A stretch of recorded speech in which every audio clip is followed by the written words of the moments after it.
Hello snowboarders of the internet, I am your host TC and today I will be reviewing the Ride Moderator. If you're looking to pick up your own moderator, go ahead and click those affiliate links down below and that way you don't have to go scouring the internet yourself. The Ride Moderator is equipped with Ride's directional extra camber profile, so what that means is you're going to have a rocker section in the nose from right about outside the insert all the way through the nose there, and you're gonna have camber from underfoot all the way through the tail. So what that does is that rocker zone is gonna give you ease of entry in and out of turn. It's also going to give you a nice float in that fresh powder, and that camber section is gonna give you all that precision, pop, and drive that you're looking for. The Moderator is offered in a 144, a 148, a 151, a 155, a 157, a 157 wide, a 159, a 161 wide, a 162, and a 165 wide.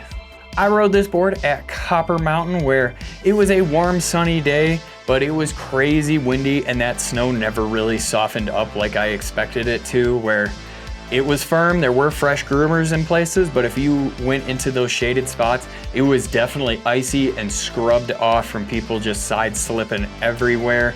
We hadn't gotten snow in weeks, so it was a bit of a bear, but you know, it's a great day snowboarding.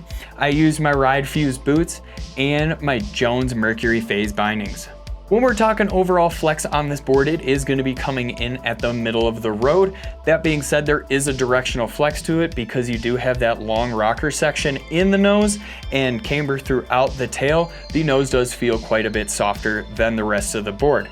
That being said, you do have a nice little sweet spot for flex right in the tail here. So right where the ride and the sizing is, that's pretty much where your sweet spot is. When you get up to the nose, pretty much right where your insert ends, all the way to the kick up is gonna be your sweet spot. When we are talking torsional flex, it is pretty easy to foot steer this board, so it matches the overall flex quite well. Now when we translate into stability, this board has that classic ride dampness that you're used to if you've ever ridden a ride board. Because of that urethane in there, it makes it nice and damp.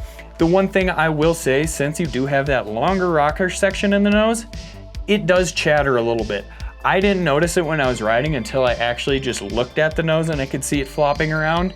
But once it gets all the way back to your foot, you don't really feel any of those vibrations, so it feels nice and stable there, especially at high speeds. I didn't notice it until I looked at it. When you load this tail up to ollie on it, you'll notice that it definitely feels like it's a full camber board back there, where it loads up really well and it returns that really well. It's not crazy stiff in the tail, as I've talked about before, but it returns everything tenfold, where it honestly feels a little bit stiffer when you do go and gauge that tail. On the landings, it felt really smooth, nice and stable, no surprises there, but overall, this thing actually does have really good pop, especially when you're going off those side hits or those rollers. It carries really well. It feels nice and comfortable where it doesn't just totally throw you forward or just feel like a wet fish back there. While you're up, you might as well do me a favor, click that bell, turn on those notifications, and hit that subscribe button so you don't miss any of our scheduled programming. When you're buttering on this board, the nose is nice and easy. You have a giant rocker zone in there, that nice sweet spot to really press in. You're not really having to shift a bunch of your weight to it or anything like that. You can just get on it slightly and you're all good to go there. Expect a slight pop out on that nose, nothing too drastic where you're like, oh my God, it's gonna buck me. It's not that crazy.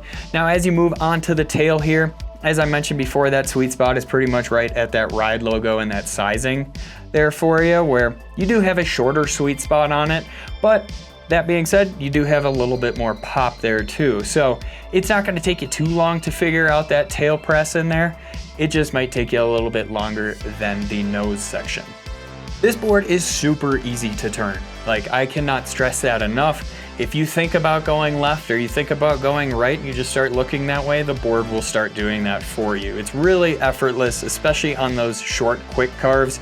It just gets edge to edge extremely fast. I chalk some of that up to having those slim walls on there where it just digs in and holds really well for you.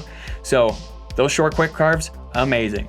Those medium carves, just as good, where it feels nice and smooth edge to edge. You can really just take any line you want on this thing. The larger carves are really good as well. The only thing I will say about those is if you're coming in super hot to in a large carve on a pure sheet of ice, you might lose it heel side. I didn't have any problems on it toe side, but at the end of the day, once everything was just in the shade and been scrubbed off, I did lose my edge heel side, lost one of my headphones. RIP to that thing. I've had it for 6 years. Not a huge deal, just kind of a bummer. I'm not putting that on the board. I think there's probably about 5% of the snowboards out there that would have actually held through that because I was almost at top speeds during that. But apart from that, it held those large carves extremely well, even on those icier spots. Now, when I tried to get this thing on edge and really Euro carve it, I had 0 problems. I didn't have any problems with toe or heel drag digging in too much.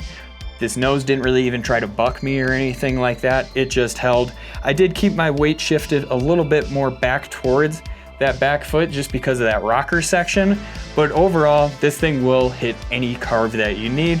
So if that fat skier family gets in front of you, you can wiggle around them nice and quick. Rider in mind. This board is designed for that solid intermediate rider, or in my opinion, even that rad dad that's just going out cruising with the family, doesn't need to get too crazy, but if they see a little fresh patch of snow or just want to dip in the trees real quick, get away from them, that's what this thing's made for. It's made to go anywhere. You don't have to go full throttle on it by any means. It's just a nice, chill, cruisy ride.